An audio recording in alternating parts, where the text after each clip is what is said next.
pessoal, nono ano, vamos lá, vamos continuar nossos estudos. Hoje a gente vai falar sobre as equações de segundo grau, ok? Ou equações quadráticas, vocês vão ouvir muito esse nome. Para relembrar, lembra o que é equação?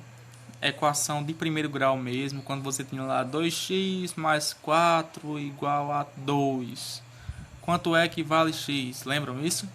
Ótimo. Então vamos lá. Só que ao invés de uma equação de primeiro grau, a gente tem uma equação de segundo grau. Equação de segundo grau, quando você tinha a equação do primeiro grau, você tinha ax mais b igual a zero, não é assim? Esse x tem expoente 1. Na equação de segundo grau, você tem ax quadrado, esse quadradinho é o que representa o segundo grau da equação, mais bx mais c igual a zero, ok? Então, a única condição de existência da equação de segundo grau é que esse a seja um número diferente de zero. Porque se a for igual a zero, você tem a 0 vezes x quadrado, que dá zero, e a equação volta a ser uma de primeiro grau. Ok? A gente vai entender isso de forma melhor no decorrer do vídeo. Então vamos lá. Antes da gente começar, literalmente falando sobre as equações de segundo grau, como se resolve a equação de segundo grau e quais os tipos de equações de segundo grau, a gente vai falar um pouco da história, da importância, como se sucedeu, como apareceu a equação de segundo grau, tá bom? Então vamos lá. As equações de segundo grau são abordadas na história da matemática desde a época dos egípcios, babilônicos, gregos, hindus e chineses, ok? O primeiro registro das equações de segundo grau foi feito pelos babilônios. Eles tinham uma álgebra bem desenvolvida e resolviam equações de segundo grau por métodos semelhantes aos atuais, ou seja, os métodos que a gente usa hoje foram usados há vários e vários anos atrás, ok? Como as resoluções dos problemas eram interpretadas geometricamente, não fazia sentido falar em raízes negativas, ok? Então, raízes são números sempre reais positivos, ok? Então, a gente tem uma diferença entre o que eles estudavam antes e o que a gente estuda hoje. Antes não existiam as raízes negativas, ok? Hoje a gente já estuda raízes positivas e negativas. Então vamos lá. O estudo de raízes negativas foi feito a partir do século XVIII, tá bom? Século XVIII, da época de 1700, não é assim? Então vamos lá. Isso aqui é pouco da história, como aconteceu.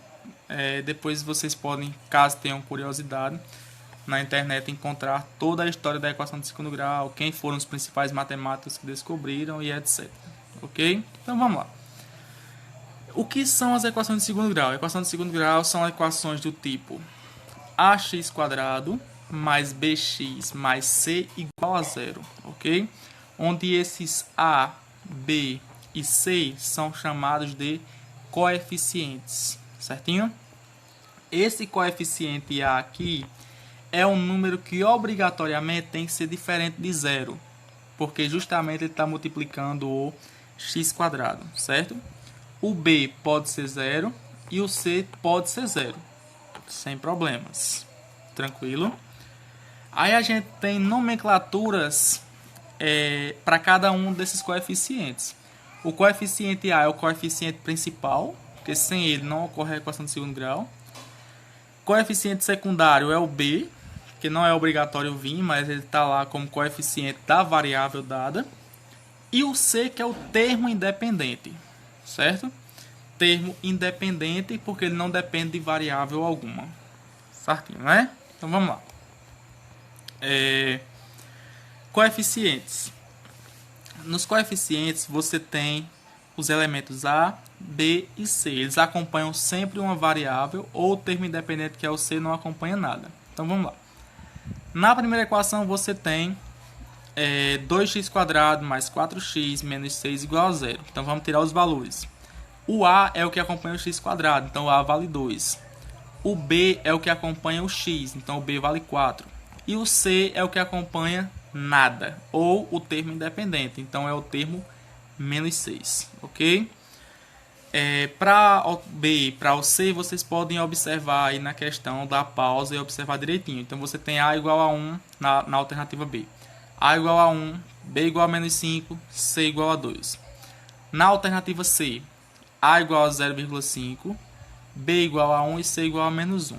Observem que na alternativa C aqui, na letra C, você tem o elemento 0,5 ou 1 sobre 2, 1 meio, certo? Esse elemento A ele pode ser qualquer número, positivo, negativo, qualquer número, desde que seja diferente de zero. Ok? Tranquilo, né? Então vamos lá. As equações de segundo grau, elas se desenvolvem em 3 tipos. Ok? Ela tem o tipo completa, que é do tipo ax² mais bx mais c igual a zero. Tem o tipo incompleta. Incompleta ela pode ser de duas formas. Quando b for igual a zero, deixa eu colocar aqui para vocês compreenderem melhor. O b for igual a zero, então para o b igual a zero você tem ax quadrado, né, mais c igual a zero. Isso aqui é uma condição quando b for igual a zero. Na segunda condição, você tem ax² mais b igual a zero. Que essa segunda condição é quando c for igual a zero, tá bom? E o b e o a números diferentes de zero, ok? Aí, ó, na equação da letra A, você tem 2x² menos 4 igual a zero. Qual é o elemento que está faltando? O elemento b, já que é o número que acompanha o x, não é assim? Então, aqui na primeira, você tem o b igual a zero, o a igual a 2 e o c igual a menos 4. Na b, você tem uma equação incompleta, em que o elemento que está faltando é a letra c, certo? Então, você tem menos x² mais 3x igual a zero.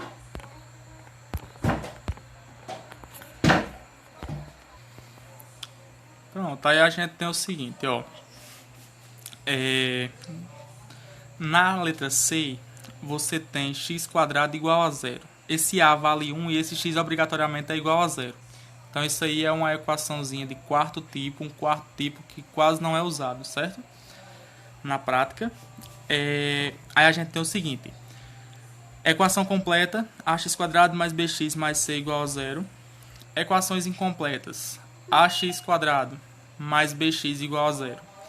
Ax² mais c igual a zero. Ou ax² igual a zero, onde esse a vale 1, alguma coisa do tipo, qualquer elemento, e esse x obrigatoriamente tem que ser igual a zero. Tá bom? Conseguiram acompanhar até aqui? Então vamos lá. Aí para cada tipo de equação, para cada tipo de equação dessa, a gente tem um método de resolução. Por exemplo, quando a equação for do tipo ax² mais c igual a zero, ou seja, quando b, o elemento b, for igual a zero, certo?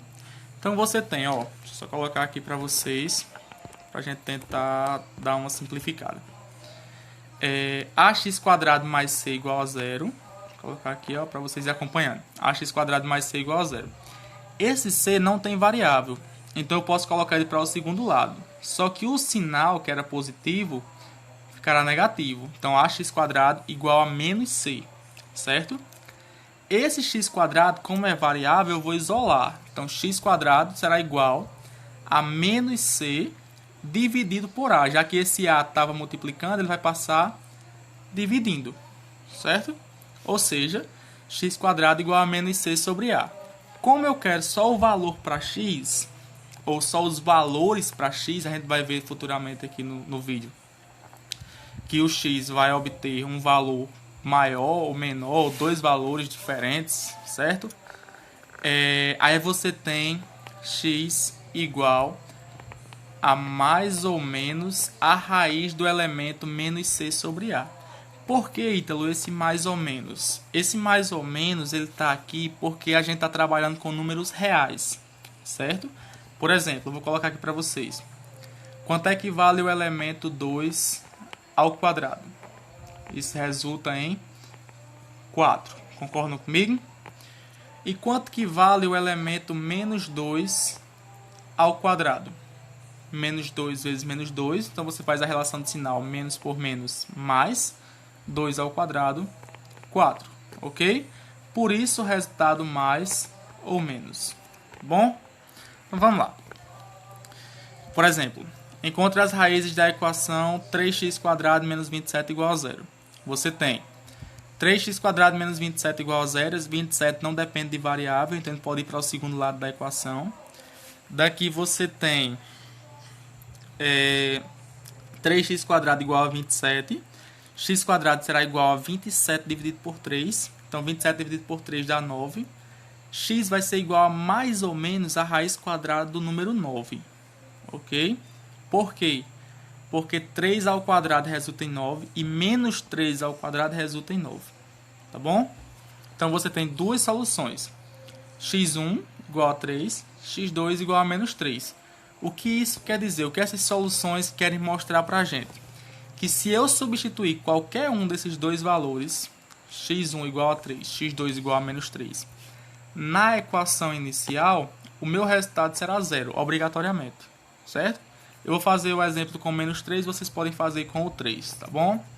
Então, ó, 3 vezes menos 3 ao quadrado menos 27, isso tem que ser igual a 0. Ok? Menos 27 igual a 0. 3 vezes, quanto é menos 3 ao quadrado? Menos 3 ao quadrado resulta em 9. Então, você tem a multiplicação 3 vezes 9, que é 27. Então, 27 menos 27 resulta em 0. De forma semelhante, você pode aplicar isso para o número 3. Ok? Aí, vamos lá. Método 2. O método 2 será quando a equação for do tipo ax² mais bx igual a 0. Ou seja, quando o elemento c for igual a 0. Tranquilo, né? Então, você tem ax² mais bx igual a 0. Lembra, lá do fundamental, quando você fazia o termo comum em evidência, colocar o termo comum em evidência? Então, observe. Deixa eu colocar aqui em cima. Ax². Ax² será igual ou tem o mesmo resultado que A vezes x vezes x. Não é assim? Já que x vezes x dá x². Ok? Então, você tem no bx o elemento x e no axx um elemento x. Certo? Para colocar em evidência. Quando eu coloco esse elemento x em evidência, eu vou fazer a divisão. A vezes x dividido por x resulta em ax.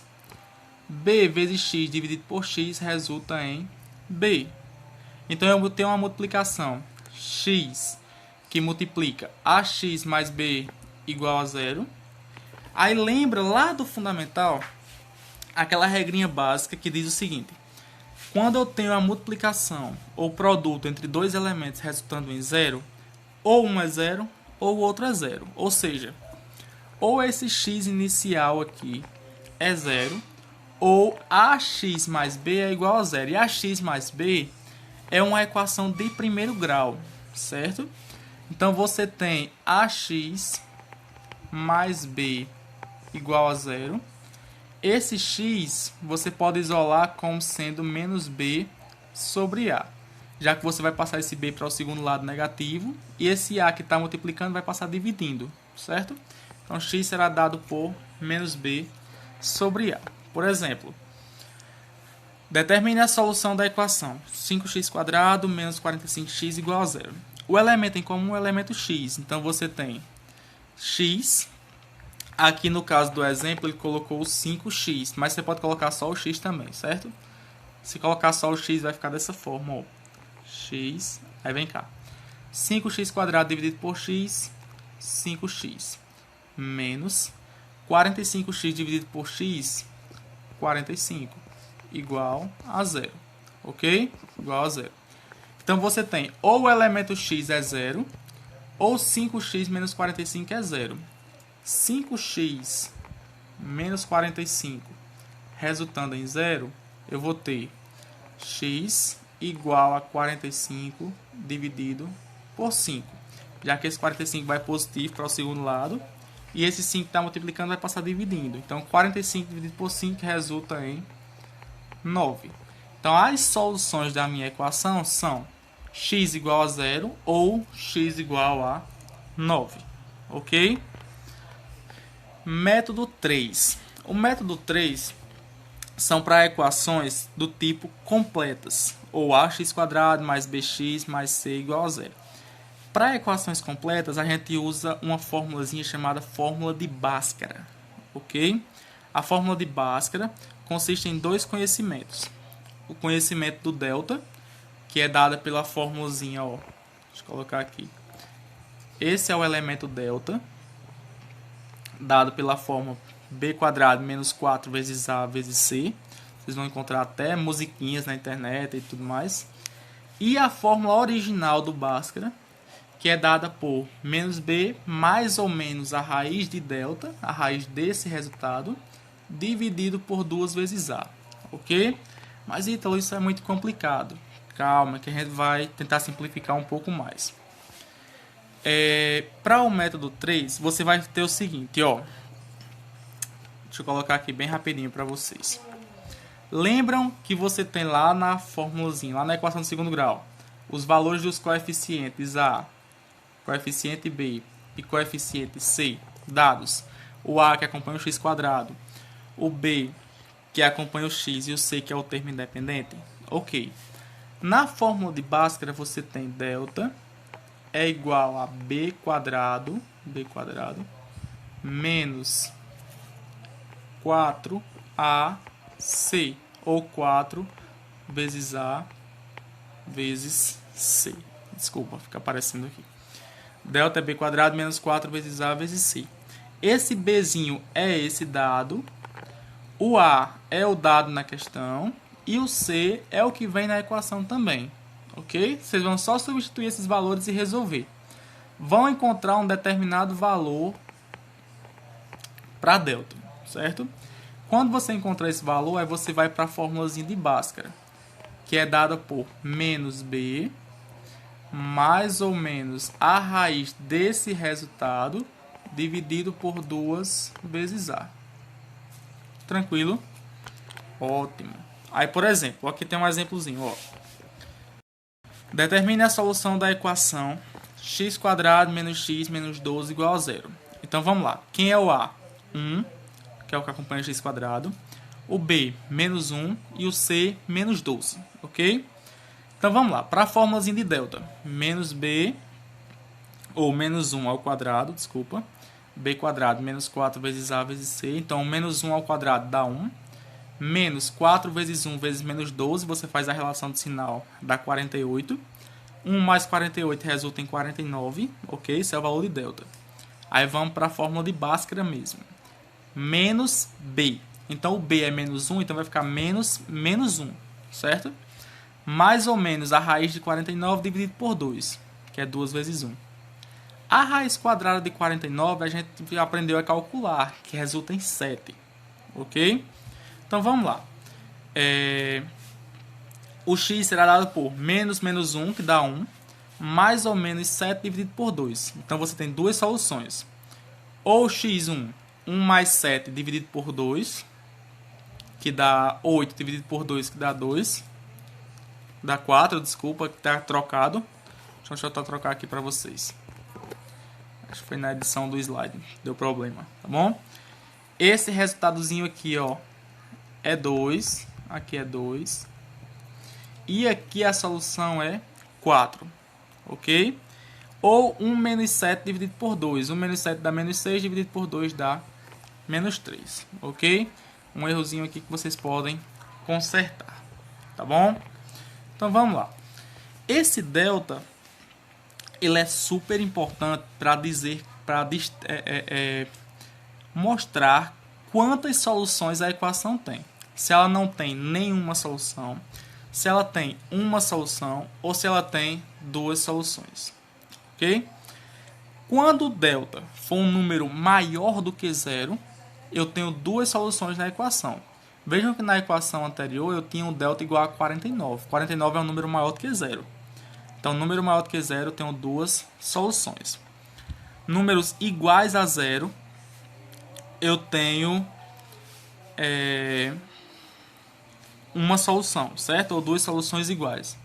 E números menores que zero, quando o delta for negativo, eu não tenho solução real para o x. Ou seja, nenhum valor atribuído a x resulta a minha equação em zero.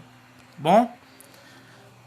Semelhança de polígonos. Semelhança de polígonos, você tem dois polígonos semelhantes quando existe uma proporcionalidade entre seus lados e ângulos correspondentes. Tá bom? Proporcionalidade a gente já estudou, razão e proporção. Então vocês sabem mais ou menos a definição, como calcular. Ok? Aqui tem um exemplozinho de todos os lados desse hexágono, ou do hexágono, né? Tem muita gente que chama assim.